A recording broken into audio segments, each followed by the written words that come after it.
My name is Amy David. I am a clinical associate professor of supply chain management at the Krannert School of Management at Purdue University.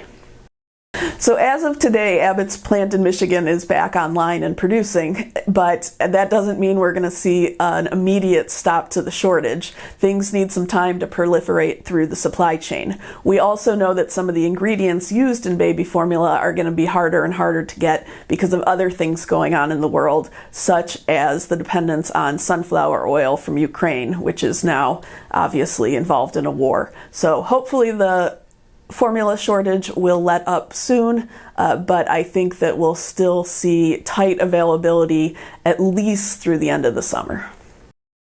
Caretakers still have limited options, but as we're seeing more and more being brought in from other countries, they can consider switching brands. And of course, you want to do that under the advice of a pediatrician, but there might be some brands on the shelves that are different from what people are used to seeing. Now, I would emphasize that they still want to be buying stuff from legitimate retailers. The stuff being imported from legitimate suppliers overseas is largely being put into grocery stores and other retailers that would typically have baby formula. You don't want to try and buy direct from anyone overseas. The odds of it being counterfeit or not properly regulated are too high on such a critical product.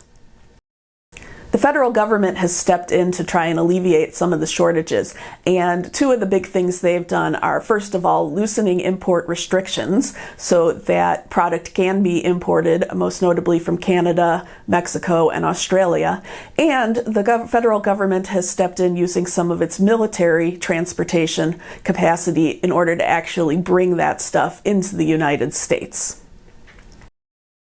To prevent a shortage like this in the future, we'd really need to rethink what a supply chain should look like and what its function is. If we want to be sure that there's always enough baby formula, that means building in some redundancies and deliberately adding things that are going to add cost to the supply chain, but would hopefully prevent there from being a big crisis if there's a single point of failure.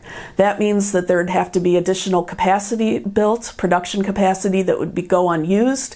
It might mean that there'd have to be additional suppliers and the ability to get all the raw materials quickly. Either that means a stockpile or, again, additional capacity at those suppliers. So there's not a lot of motivation for any of the big producers to do that. It's likely that something like that would have to be government mandated.